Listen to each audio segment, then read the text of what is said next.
নমস্কাৰ বন্ধুগণ, welcome to my YouTube channel Assam career job. আজি পুনৰ আপোনালোকৰ বাবে বহুত ভাল খবৰ আহি গ'ল। বন বিভাগৰ ফালৰ পৰা নতুনকৈ চাকৰি মুকলি কৰিছে 2025 বৰ্ষৰ কাৰণে।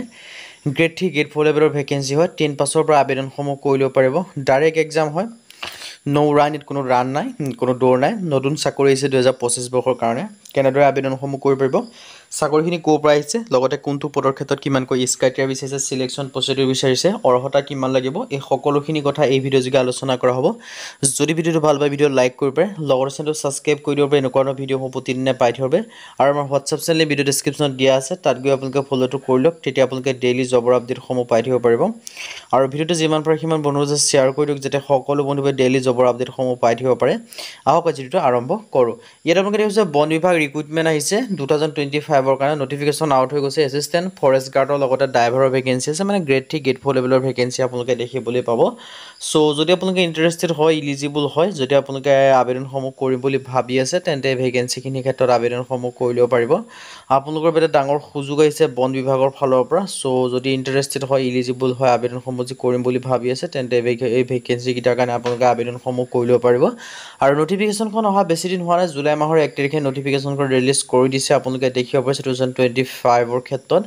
চ' এটা সুযোগ আহিছে, এটা সুবিধা আহিছে। সুযোগ আৰু সুবিধাটো আপোনালোকে গ্ৰহণ কৰিব। ফৰেষ্ট গাৰ্ডৰ পৰা আদি কৰি গ্ৰেড 3 গ্ৰেড 4 লেভেলৰ ভালেখিনি আপোনালোকে ভেকেঞ্চি দেখিবলৈ পাব। চ' যদি ইণ্টাৰেষ্টেড হয়, আবেদনসমূহ যদি কৰিম বুলি ভাবি আছে, তেন্তে ভেকেঞ্চিখিনিৰ ক্ষেত্ৰত আবেদনসমূহ আপোনালোকে কৰি ল'ব পাৰিব। পোনপ্ৰথমে দেখাইছোঁ অৰ্গেনাইজেশ্যন নেম, ফৰেষ্ট ডিপাৰ্টমেণ্টৰ পৰা ভেকেঞ্চি আহিছে। পোষ্ট নেম আপোনালোকে দেখিব পাৰিছে টেকনিচিয়ান, টেকনিকেল এছিষ্টেণ্টৰ ভেকেঞ্চি আছে, ফৰেষ্ট গাৰ্ডৰ ভেকেঞ্চি আছে আৰু ড্ৰাইভাৰৰ ভেকেঞ্চি আছে। মানে গ্ৰেড 3 গ্ৰেড 4 লেভেলত সকলোখিনি ভেকেঞ্চি দেখিবলৈ পাব।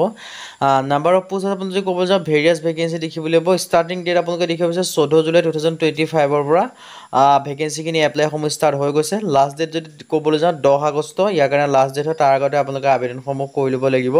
চ' ইণ্টাৰেষ্টেড আৰু ইলিজিবল আবেদনসমূহ কৰি ল'ব পাৰিব। এপ্লাই মত যদি ক'বলৈ যাওঁ, অনলাইন যোগে আবেদনসমূহ কৰি ল'ব পাৰিব।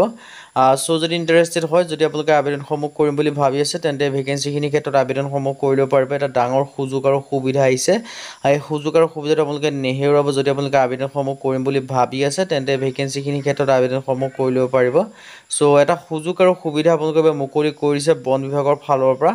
চ' ইয়াৰ ক্ষেত্ৰত 10 পাছ, 12 পাছ, গ্ৰেজুৱেশ্যন সকলোৱে আবেদনসমূহ কৰি ল'ব পাৰিব। 10 পাছৰ ক্ষেত্ৰত আপোনালোকে ভেকেঞ্চি দেখিবলৈ পাব, 12 পাছৰ ক্ষেত্ৰত ভেকেঞ্চি দেখিবলৈ পাব, গ্ৰেজুৱেশ্যন পাছৰ ক্ষেত্ৰতো ভেকেঞ্চি দেখিবলৈ পাব। মানে যিটো গ্ৰেজুৱেশ্যন পাছৰ ক্ষেত্ৰত গ্ৰেড 3 লেভেলৰ ভেকেঞ্চি দেখিলোঁ, বাকী 10 পাছৰ 12 পাছৰ ক্ষেত্ৰত গ্ৰেড 4 লেভেলৰ ভেকেঞ্চি দেখিবলৈ পাব। চ' যদি ইণ্টাৰেষ্টেড হয়, ইলিজিবল হয়, আবেদনসমূহ কৰি ল'ব পাৰিব। আৰু এজ লিমিটটো যিটো এজ লিমিট হয়, সেইটো আপোনালোকক গণনা কৰা হ'ব 1/1/2025, মানে জানুৱাৰী মাহৰ 1 তাৰিখলৈকে আপোনালোকৰ বয়সসমূহ গণনা কৰা হ'ব। চ' ইণ্টাৰেষ্টেড আৰু ইলিজিবল আবেদনসমূহ কৰি ল'ব পাৰিব। আৰু বয়সৰ ক্ষেত্ৰত 18 পৰা 40 বছৰ জেনেৰেল কেণ্ডিডেটৰ ক্ষেত্ৰত আবেদন কৰিব পাৰিব। OBC এই ক্ষেত্ৰত OBC MBC ক্ষেত্ৰত 18 পৰা 43 বছৰ আৰু বাকী SC SC ক্ষেত্ৰত 18 পৰা 45 বছৰ পৰ্যন্ত আবেদনসমূহ কৰি ল'ব পাৰিব। চ' যদি যিটো গভৰ্ণমেণ্টৰ ৰুল হয়, সেইমতে আপোনালোকে এজ ৰিলেক্সনসমূহ লাভ কৰিব পাৰিব। চ' ইণ্টাৰেষ্টেড আৰু ইলিজিবল আবেদনসমূহ কৰি ল'ব পাৰিব। আপোনালোকৰ বাবে এটা ডাঙৰ সুযোগ আৰু সুবিধা আহিছে। এই সুযোগ আৰু সুবিধাটো নেহেৰুৱাব। আৰু ভেকেঞ্চি ডিটেইলছৰ ক্ষেত্ৰত মই জনাইছোঁ, টেকনিকেল এছিষ্টেণ্টৰ ভেকেঞ্চি আছে, ফৰেষ্ট গাৰ্ডৰ ভেকেঞ্চি আছে, ড্ৰাইভাৰৰ ভেকেঞ্চি আপোনালোকে দেখিবলৈ পাব। আৰু ইয়াত বিশেষকৈ অল ইণ্ডিয়া ভেকেঞ্চি হয় আৰু মেল আৰু ফিমেল সকলোৱে আবেদন কৰিব পাৰিব। এইটো অনলি অসমৰ ভেকেঞ্চি, এইটো অল ইণ্ডিয়া বেচিছৰ ভেকেঞ্চি হয়। ভাৰতবৰ্ষৰ যিমান ষ্টেট আছে, সকলো ষ্টেটৰ কেণ্ডিডেট ভেকেঞ্চিখিনিৰ ক্ষেত্ৰত আবেদনসমূহ কৰি ল'ব পাৰিব। মেল হওক ফিমেল হওক সকলোৱে আবেদনসমূহ কৰি ল'ব পাৰিব। আৰু এপ্লিকেশ্যন ফিছৰ ক্ষেত্ৰত ধুনীয়াকৈ লিখা আছে, সকলো কেটেগৰীৰ ক্ষেত্ৰত কোনে কিমানকৈ দিব লাগিব, EWS হওক বা জেনেৰেল হওক, সকলো ক্ষেত্ৰত আপোনালোকে দেখিব পাৰিছে। চ' ইণ্টাৰেষ্টেড আৰু ইলিজিবল আবেদনসমূহ আপোনালোকে কৰি ল'ব পাৰে। বন বিভাগৰ ফালৰ পৰা ৰিক্ৰুইটমেণ্ট আপোনালোকৰ বাবে আহি গৈছে। চ' যদি ইণ্টাৰেষ্টেড ইলিজিবল আবেদনসমূহ কৰি ল'ব পাৰিব। ইয়াৰ যিটো চিলেকশ্যন প্ৰচেছ 3টা কোৱাকৈ অনলাইন এক্সাম হ'ব, ফিজিকেল টেষ্ট হ'ব, মেডিকেল টেষ্ট হ'ব, ডকুমেণ্টছ ভেৰিফিকেশ্যন হ'ব। আৰু ইয়াৰ ক্ষেত্ৰত আপোনালোকে দেখিব পাৰিছে ডিটেইলছখিনি আপোনালোকে এডুকেশ্যন চাৰ্টিফিকেট, 10 পাছ, 12 পাছ, কাষ্ট চাৰ্টিফিকেট লাগিব, ডমিচাইল চাৰ্টিফিকেট লাগিব, আধাৰ কাৰ্ড লাগিব। এইকেইটা ডকুমেণ্টছ হ'লে আবেদনসমূহ কৰি ল'ব পাৰিব।